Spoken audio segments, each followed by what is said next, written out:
welcome. My name is Ajaxpost and this is the latest in my little video conversation. Well, I say conversations, but it's not exactly direct communication, is it? Unless you want to say something, of course. Just leave a note in the comments box below and we'll take it forward from there.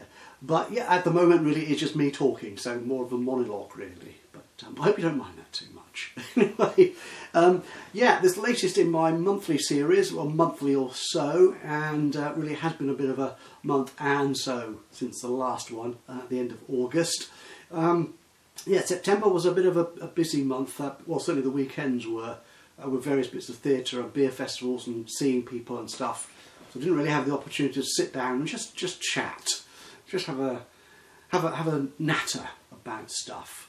So where will we start? We'll start as usual with the videos, the Let's Plays, and I must say over this last month in particular, I've just been blown away by the response I've had to the channel. We've now had, I think as of the date of this recording, over 12,000 views, which is quite remarkable really. Now to be fair, most of those have come from, I think, just 2 videos which were sort of tutorial type things for the Transport Fever game, and they got very good response, and I'm really grateful to everyone who's A, viewed them, and B, also commented and sort of contributed to the understanding of the game. It's one thing actually I've learned about Transport Fever is a bit like the Sims, is there is a community behind the game which is really actively involved. It's got a great modding community creating all sorts of assets for the game, and indeed some scripts that actually affect the way some of the game mechanics work to a minor extent.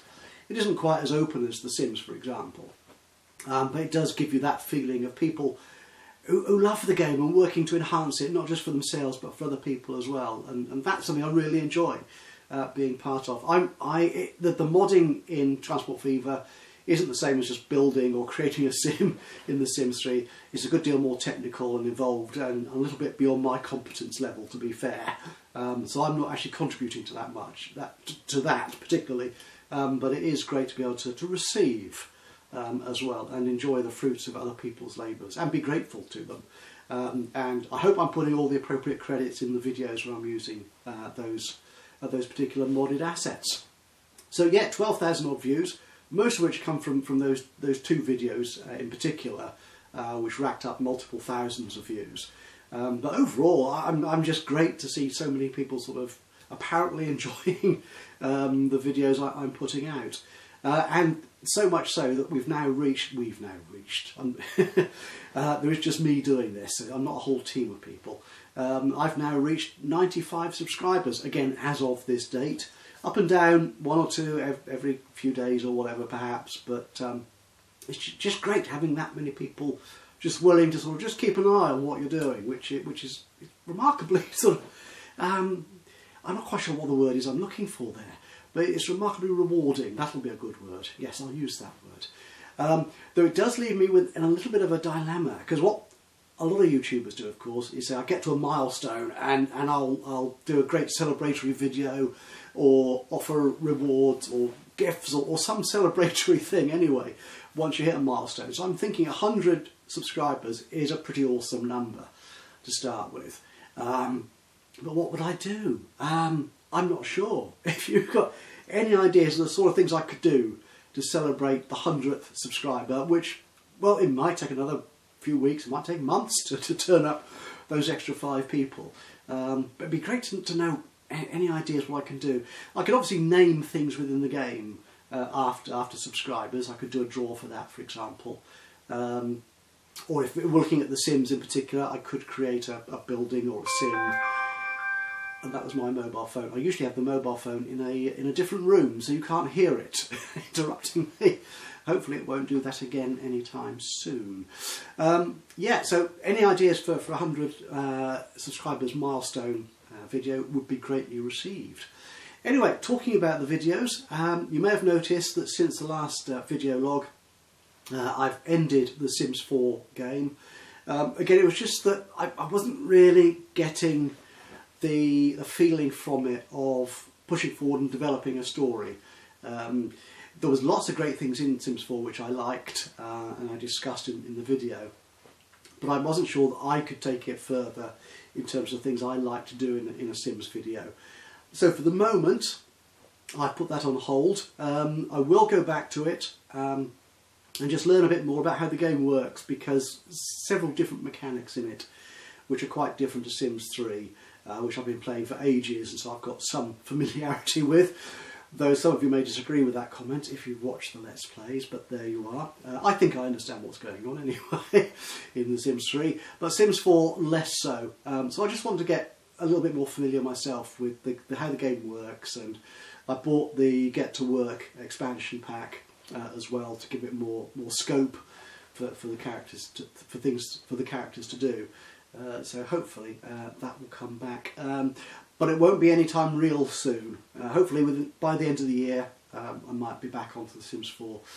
But I certainly hope to get back to it, because it is quite fun. As I say, there's lots of good things in it.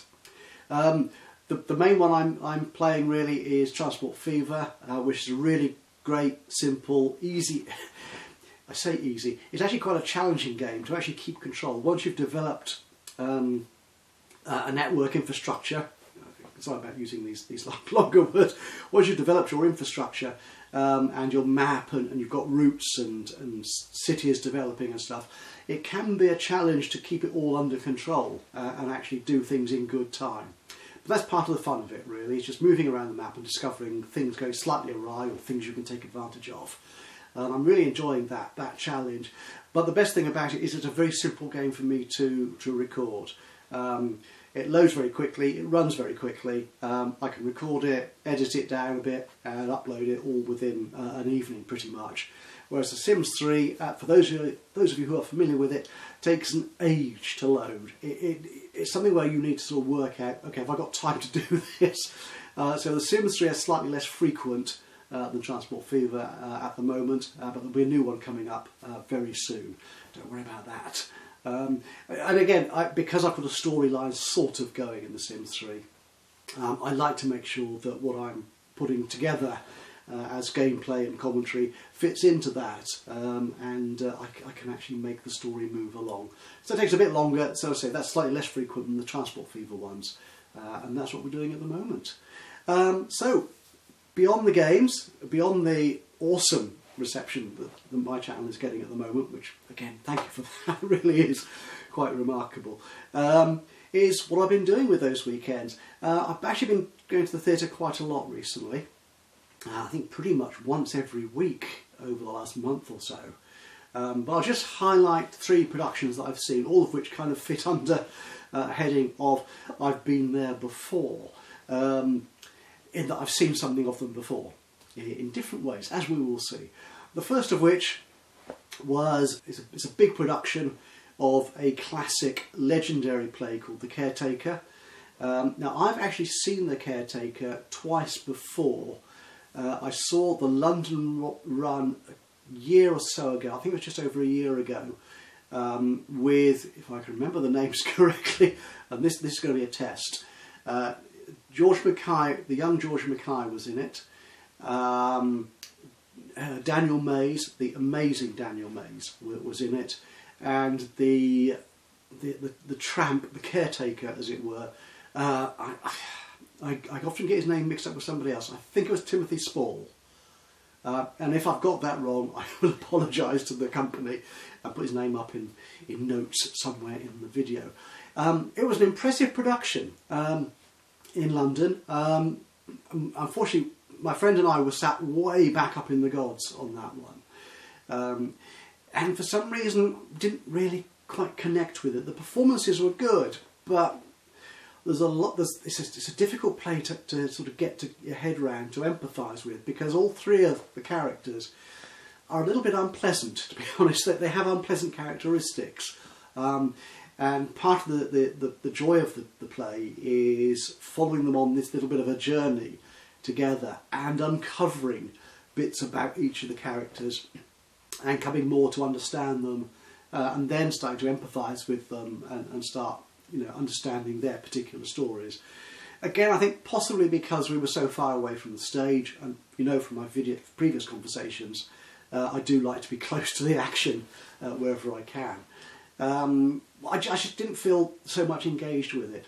Now, earlier than that, and I think this is about 10 years or so ago, one of the first things I saw when I started going to, well, when my friend moved to London, so I could use him to go and visit West End Cinema, West End Theatre.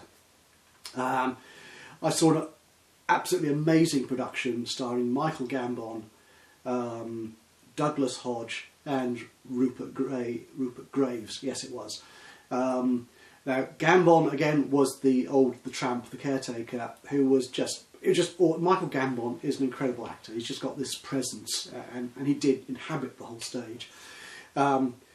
Rupert Graves, I will admit, having something of a crush on ever since I saw him in, I think it was Morris, and was it Room with a View?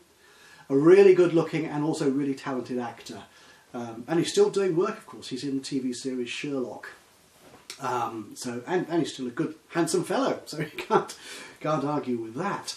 I think he was probably the main draw for me when I went to see it. Rupert Graves, I thought, let's go and see that. But the standout for me when I saw that production was Douglas Hodge, who I'd seen a couple of times on TV before. But it was only when I saw him in that I realised, oh my goodness, this guy is an incredible actor. And he really was. He was the standout for me in that production. So talking about all the past, I've seen The Caretaker. I saw a new one just a couple of weeks ago now at the Bristol Old Vic, and the interesting take on this was it was a black production, if you can say that. It was all the characters were black, and the interesting thing is whether that would make any difference to the story and the perception of what they were saying. Especially when you think back that the play was originally written way back, I think in the late 50s, early 60s, something of that. It is quite an old play in that sense. And attitudes to race, which actually come up in the play, were quite different then. And of course, times have moved on. So it'd be interesting to see if having a black cast would make any difference to the play. And to be honest, no. It didn't, for me anyway. But what did really impress me was I was actually, again, quite close to the stage. I was in the stalls for this. Was I got a real sense of the emotion and the power of the different stories each of the characters had. One who'd gone through mental illness and so on, had been institutionalised and had suffered through that and had all sorts of difficulties with thinking and relating to people. The young Spiv, his brother, up go get 'em kind of character, but again there was something always dragging him back. He didn't quite get there. And the old character who'd come from, I'm not quite sure where, but he'd obviously descended into the sort of homeless state that he was in, but still had ambitions and dreams of making a success of his life on his journey to Sidcup to get his papers, for example. So again, I think it was a very lively production. In particular, the young actor who played Mike, I think it is, the sort of young Spiv. I'm going to use that word, I'm sorry. And I've forgotten the names of the actors. This is dreadful of me. But he was particularly dynamic and energetic, and it added a whole new feel to the production. But yeah, I mean, it's an awkward, as I said, it's a slightly difficult play to sort of engage with because of the nature of the characters. But by the end of the evening, you really, I think, understood them and got this real empathy for what they had to go through to get to where they were. So that I took as a great success.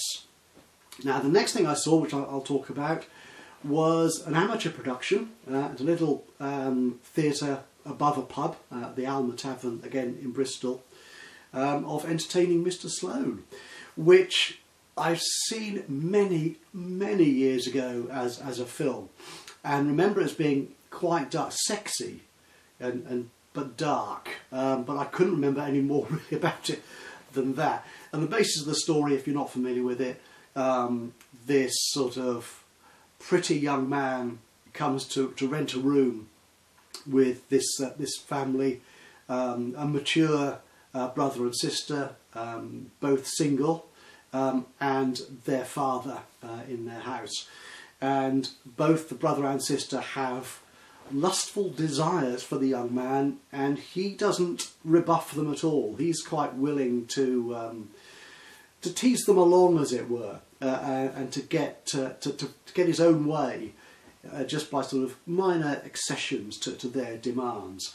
So there's a few sort of seduction scenes and so on in it between various characters in that. But there's also a backstory about who the young man is and his relationship to that family, in particular the father, and whether they actually recognise each other, which of course by the end of the play they do. And then it's a whole story, it's a whole wraparound of different sort of plots to get advantage, to get sort of one up on the other. So the sister wants the young man in as a kind of live-in lover. The brother wants him likewise, though he doesn't actually doesn't live in the flat. He lives somewhere else, but also has desires on him and wants to. I'm not sure it'd be a boyfriend as such, because we're talking. It was written by Joe Orton, if you're not familiar with it. So this is I think early 60s. So there's a whole different perception of homosexuality back then and relationships. And of course the young man has his own secrets which he wants to keep hidden.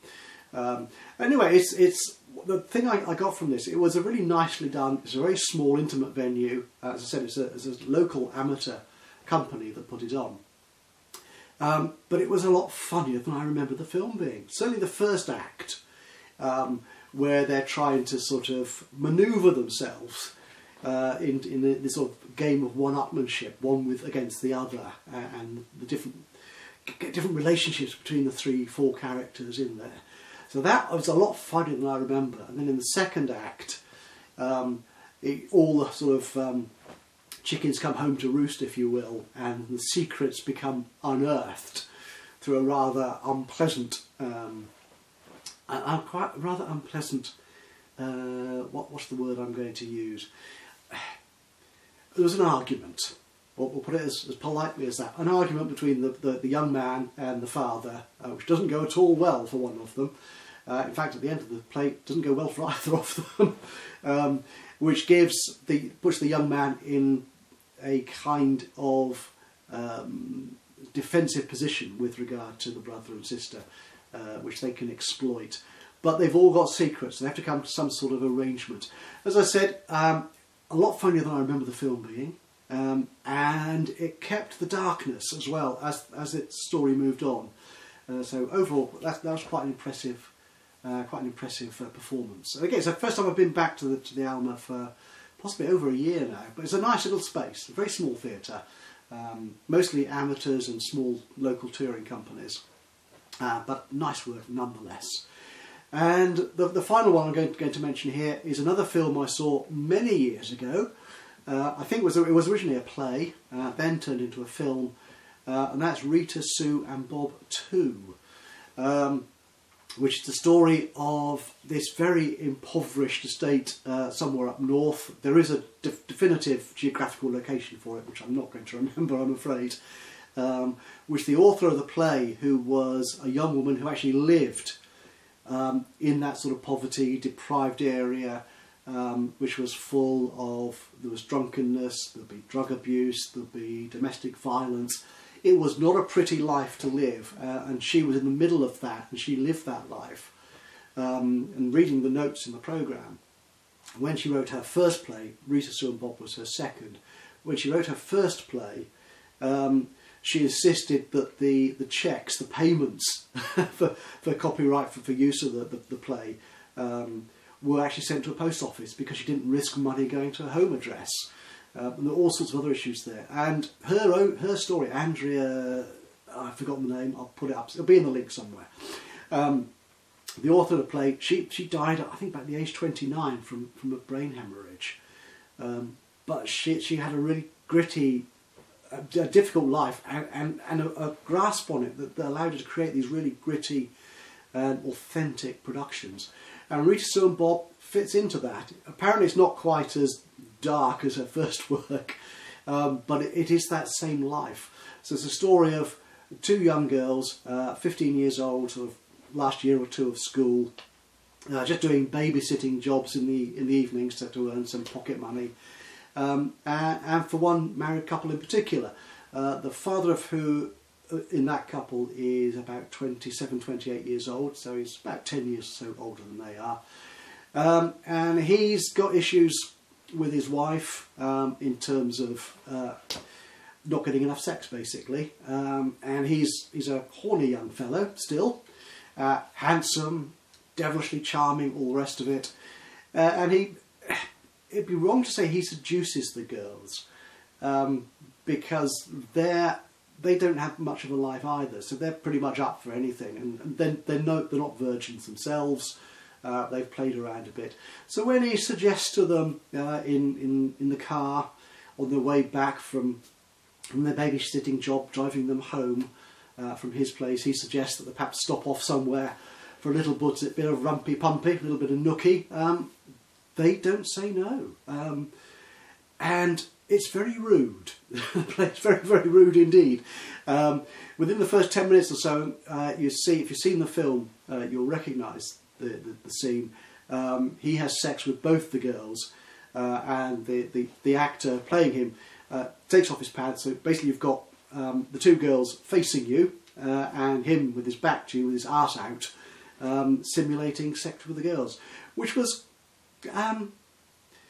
quite an odd moment. I think she was right front of stage, and you think, there's this guy's naked arse in front of me, just sort of a few feet away. I mean, I was about row D or E or so I was a little bit back, but I was thinking for the people in the first couple of rows, that's kind of an odd situation to be in, watching this guy's arse moving up and down.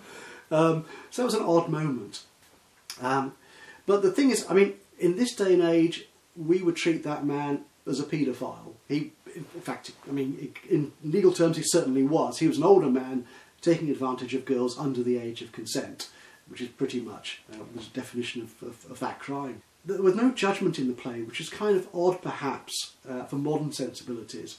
But thinking back to what life was like then, you're thinking, well, actually, it's wrong. They all know it's wrong, but who's getting hurt? I think was the question they were asking themselves. And they were, for those moments in that car or in his flat or wherever they met up to engage in this carnal arrangement, they were all consenting to that act, to that activity. But the thing for the play, and it was difficult for me to remember the film, because I remember the film only very vaguely, and remember it being a bit sort of rough and grubby because of the scenario and the setting and so on, and the relationship between these characters is a little bit sort of unsettling and uncomfortable. And that's true in the play as well. But I think what I got from the play was you actually, again, understood a bit more about the characters. The young man who takes advantage, if you will, of the girls has his own story and his own troubles, and you get to understand him a bit more. And the guy who played him, James Atherton, I think did a really good job of getting under the emotion of that character. In fact, all the actors were top notch. It was a really fine production, and again, very funny, very witty, and it had a cracking soundtrack from the time, which was excellent. So I love that. I love that music from those days. So that was good to hear.